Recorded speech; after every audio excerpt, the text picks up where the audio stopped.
டிண்டா விமான நிலைய கட்டுப்பாட்டு அறையுடன் தொடர்பு கொள்ள இயலாததால், தொடர்பு துண்டிக்கப்பட்டிருப்பதால் இந்த விமானத்துக்கு என்ன ஆனது என்ற ஒரு அச்சம், அதிர்ச்சி இப்போது ரஷ்யா, சீனா உள்ளிட்ட பல்வேறு நாடுகளிடையேயும் அந்த 50க்கும் மேற்பட்ட பயணிகளின் உறவினர்களிடையேயும் அந்த அச்சமும் கவலையும் சூழ்ந்திருக்கிறது.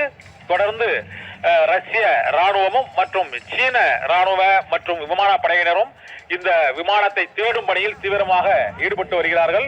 விமானம் வேறு பகுதியில் தரையிறங்கி இருக்குமா, வெடித்து சிதறி இருக்குமா, ட்ரோன் தாக்குதலுக்கு உள்ளாகி இருக்குமா என்று பல்வேறு சந்தேகங்களுக்கு இடையே இந்த விமானம் விபத்தில் சிக்கி இருக்குமா, 50 பேரின் கதி என்ன என்ற அச்சத்தோடு இந்த தேடுதல் பணி தொடர்ந்து நடைபெற்று வருகிறது.